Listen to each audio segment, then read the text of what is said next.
The call came on a Tuesday morning while I was reviewing quarterly reports for my hospitality empire. Sarah Mitchell from Elegant Events sounded nervous as she delivered the message that would change everything between my family and me forever. Ms. Harrison, I'm calling about your sister Jennifer's baby shower this Saturday.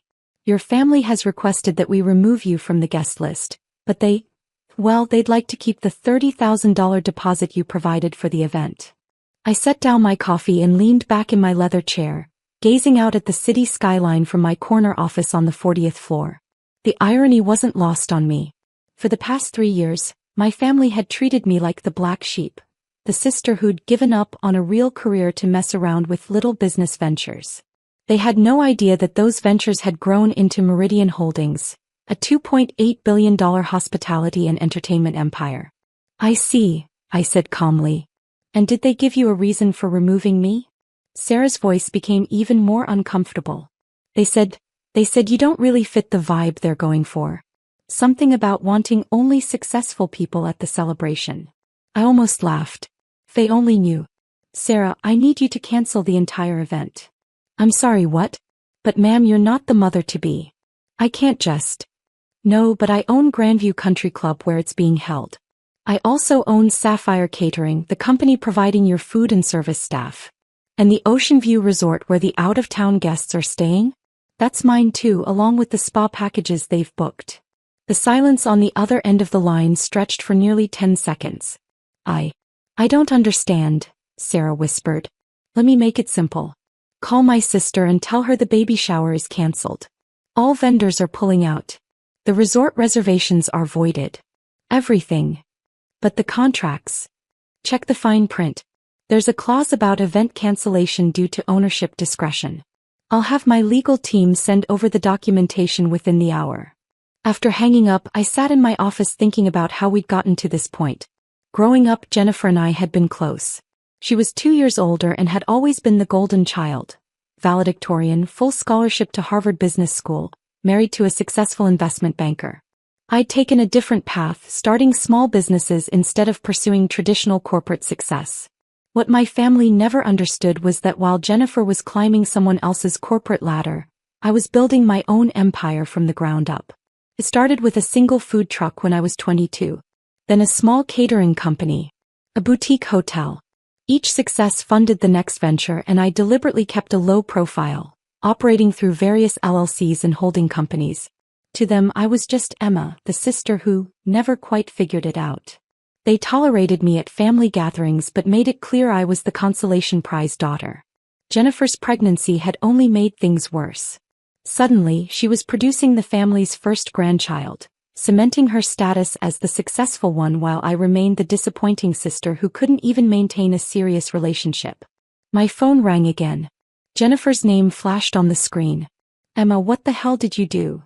Her voice was shrill with panic. Good morning to you too, Jen. The baby shower is cancelled. Sarah said you called and cancelled everything. You can't do that. Actually, I can. And I did. This is insane. You're being petty because we didn't invite you. We just thought it would be better if... If what? If the failure sister wasn't there to embarrass you in front of your friends. That's not... Look, you know how important this is to me. It's my first baby and I wanted everything perfect. You understand, right? Some of David's colleagues' wives will be there, and I need to make a good impression. The casual cruelty in her voice was breathtaking. She was asking me to understand why I wasn't good enough to attend my own nephew's baby shower. Here's what I understand, Jennifer. You took my money, $30,000 of it, to fund your perfect party. Then you decided I wasn't worthy to attend. That's what I understand. We'll pay you back. With what money? Your husband's salary barely covers your Manhattan rent, and you haven't worked since the wedding. The truth was I'd been quietly subsidizing my family for years. Their country club membership? I owned the club and had waived their fees.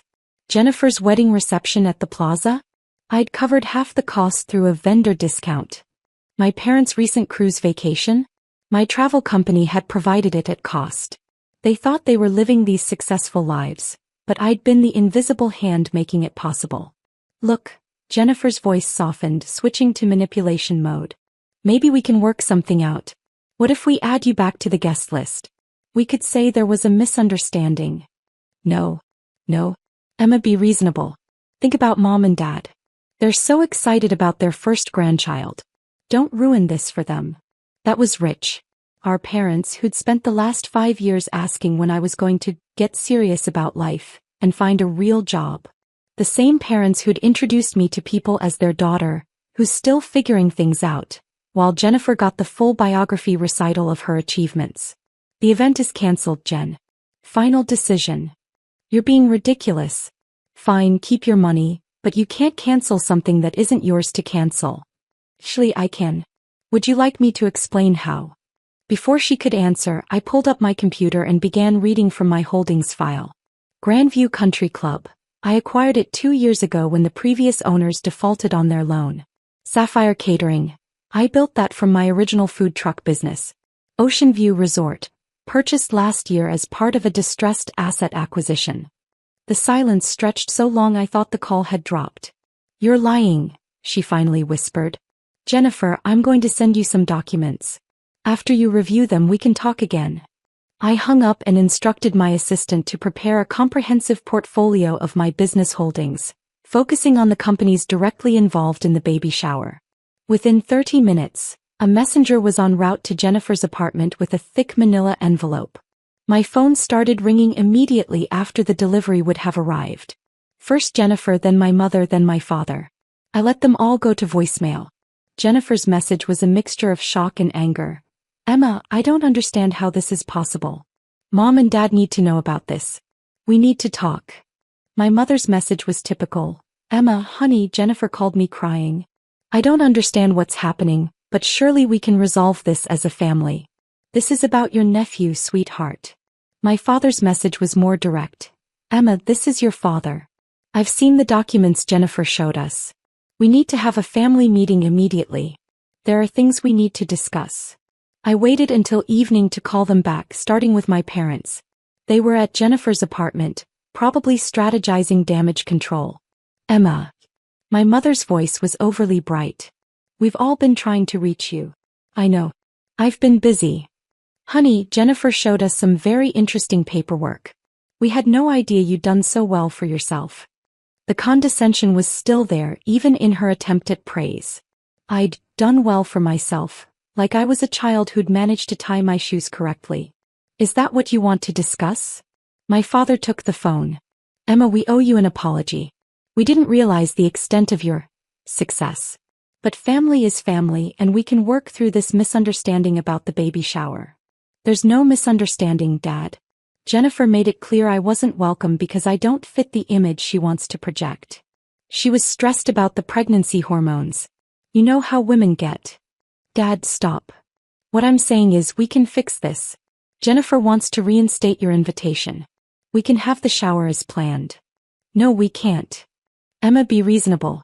Think about your nephew. This is his celebration. That was the moment I realized they still didn't get it. They thought this was a tantrum, a moment of hurt feelings that could be smoothed over with an apology and an invitation to their table.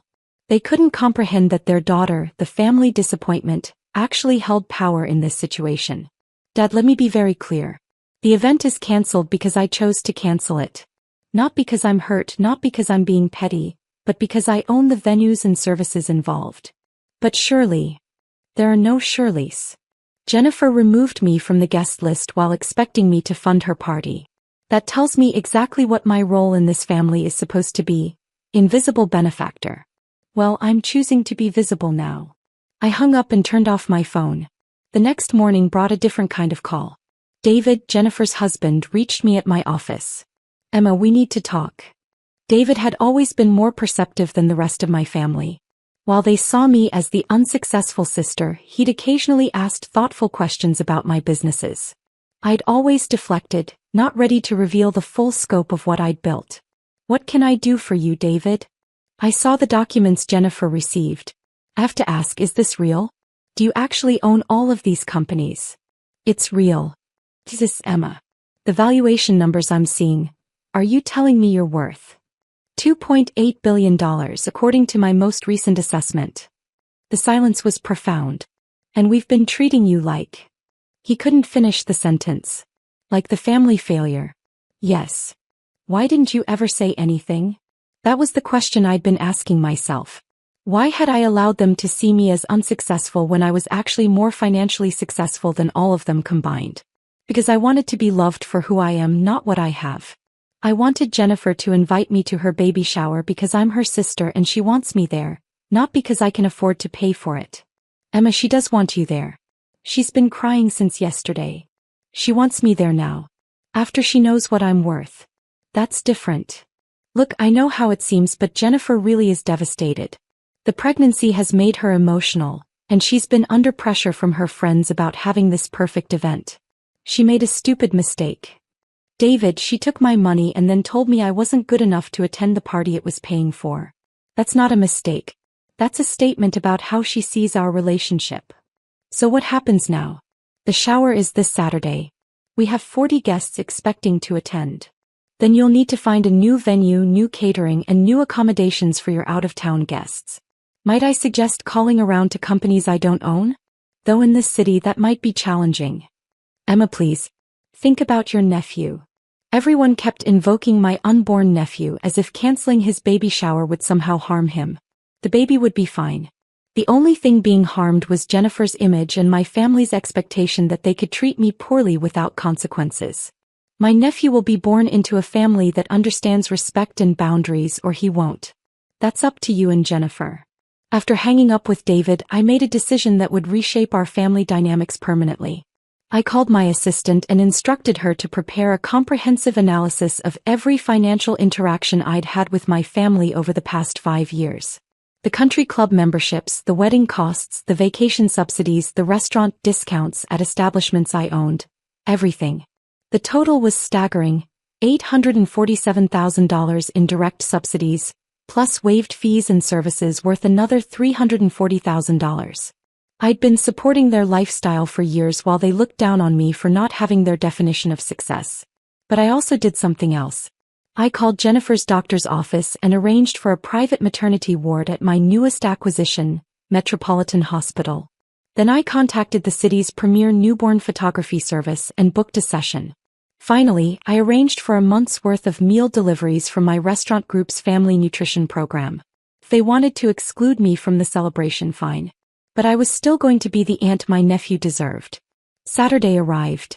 I spent the morning at my home office, reviewing acquisition proposals for a small chain of family entertainment centers.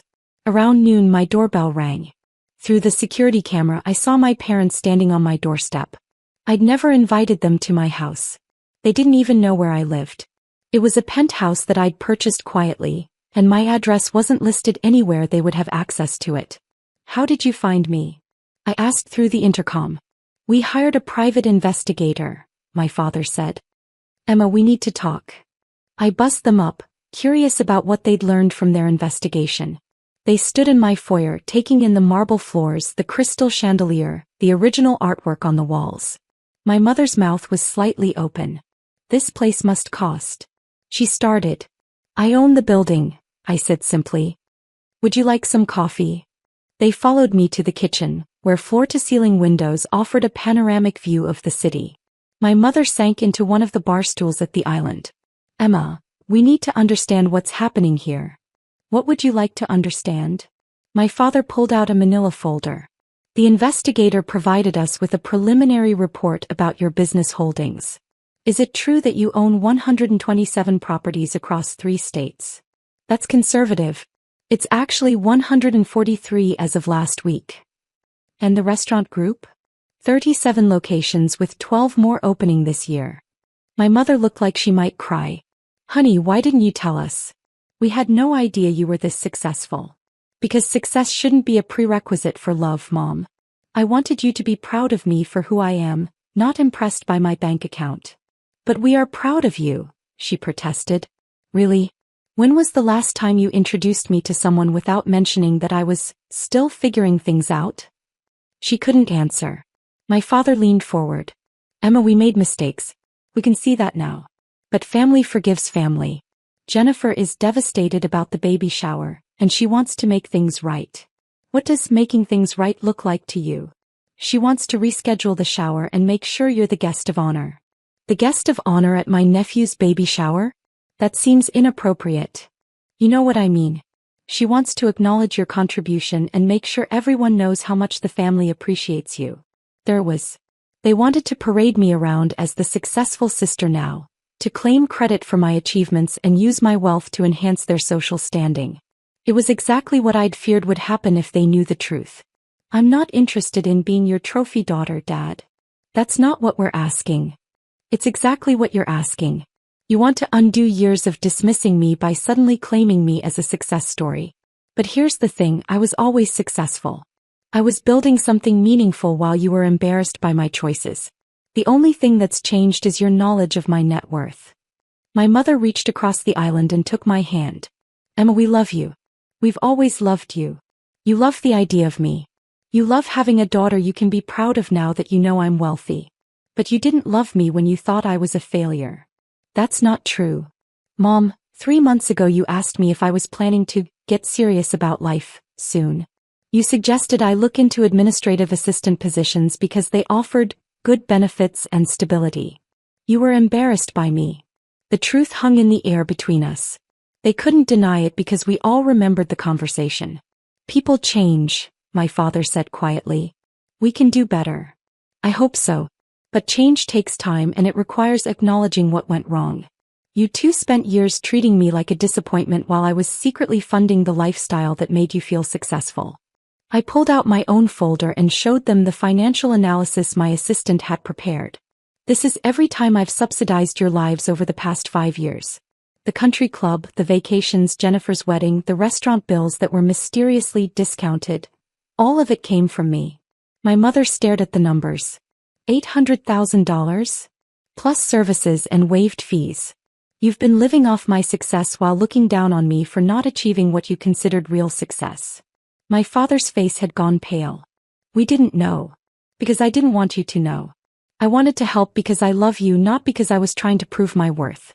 But I can see now that allowing you to see me as unsuccessful was a mistake. It enabled you to treat me poorly without consequence. So what happens now? My mother asked. Now we establish new boundaries. I'm not your ATM and I'm not your trophy daughter. I'm your daughter, period. If you can love and respect me on those terms, we can rebuild our relationship. If not. I didn't finish the sentence. I didn't need to. My phone rang. Jennifer's name appeared on the screen. That's your other daughter, probably calling to see if you've convinced me to restore her party. Will you answer it? My mother asked. I declined the call. Jennifer needs to do her own work here. She's the one who decided I wasn't good enough for her baby shower. She's the one who needs to figure out how to fix that. My parents left an hour later, promising to think about everything we'd discussed. I watched their car disappear from my building's parking garage and felt something I hadn't experienced in years. Relief. For the first time in our relationship, they knew exactly who I was. The successful businesswoman, yes, but also the daughter who'd been quietly supporting them while they dismissed her achievements. The sister who'd funded Jennifer's perfect life while being excluded from it. My phone buzzed with a text from Jennifer.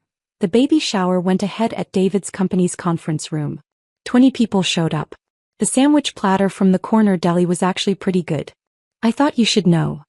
I typed back. I'm glad you found an alternative. 3 dots appeared, then disappeared, then appeared again. Finally, I'm sorry, Emma. I'm really truly sorry. I don't know how to fix this. I stared at the message for a long time before responding. Figure out how to be my sister again. The rest will follow. 6 weeks later, Jennifer went into labor. I was in Hong Kong finalizing the acquisition of a luxury hotel chain when David called. Emma, the baby's coming. Jennifer specifically asked me to call you. How is she? Scared. Excited. Asking for her sister. I was on a plane within 3 hours. When I arrived at the hospital, I found my family in the waiting room. Jennifer was in active labor and the atmosphere was tense with anticipation. Emma. My mother stood and hugged me. I'm so glad you're here. How is she? It's been 12 hours. The doctors say everything is progressing normally, but it's her first baby, so? David emerged from the delivery room still in scrubs. She wants to see you. I found Jennifer propped up in bed, exhausted but glowing. She started crying when she saw me. You came. Of course I came. You're having my nephew. Emma, I've been thinking about everything that happened with the baby shower. I was so wrong. Jen, you're in labor. We can talk about this later. No, I need to say this now. I was awful to you. I took your money and then decided you weren't good enough for my party. That's not who I want to be, and it's not the example I want to set for my son. He reached for my hand. I don't care about your money. I mean, I'm impressed and proud, but that's not why I want you in my life. I want you here because you're my sister and I love you. I love you too, Jen. Will you be his godmother? Not because you're wealthy, but because you're the strongest, most successful person I know, and I want him to learn from you. I squeezed her hand. Yes. 4 hours later, James Harrison Mitchell made his entrance into the world. 6 pounds, 8 ounces of perfect baby boy. As I held my nephew for the first time, Jennifer smiled at me from her hospital bed. I have something to tell you, she said. David and I have been talking and we want to ask you something. What's that? Would you be interested in being his business mentor? When he's older, I mean. We want him to learn about entrepreneurship and building something from nothing.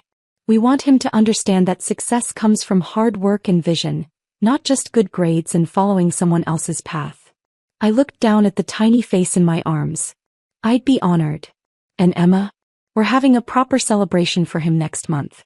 A christening and welcome party. You're not just invited, we want you to help plan it. As his godmother and aunt. What about the guest list? Will I fit the vibe? Jennifer winced. I deserved that. The guest list will include everyone who loves this baby. Starting with his brilliant, successful, amazing aunt. 2 months later, I stood in the garden of my Hamptons estate, watching my family celebrate my nephew's christening. The party was beautiful, elegant but warm, with close friends and family gathered to welcome James into the world. My parents mingled with my business partners and friends, no longer embarrassed by their daughter but genuinely proud of what I'd built. Jennifer and David were relaxed and happy, finally understanding that family support doesn't come with conditions. And in the center of it all was baby James, sleeping peacefully in his christening gown, surrounded by people who loved him. Jennifer found me by the garden fountain as the sun was setting. Thank you, she said simply. For what? For not giving up on us. For teaching me that love isn't conditional. For showing James what it looks like to build something meaningful. I smiled, watching our parents cooing over their grandson. We're family, Jen. That's what family does. Even when they act like idiots? Especially then. As the evening wound down and guests began to leave, I realized that canceling the baby shower had been the best decision I could have made. Not because it punished my family, but because it forced all of us to confront the truth about our relationships. Now, instead of being the family disappointment who secretly funded everyone's lifestyle, I was simply Emma, successful businesswoman, devoted sister, and very proud godmother to the most perfect baby in the world. And that, I thought as I held my sleeping nephew, was worth every uncomfortable conversation it had taken to get here.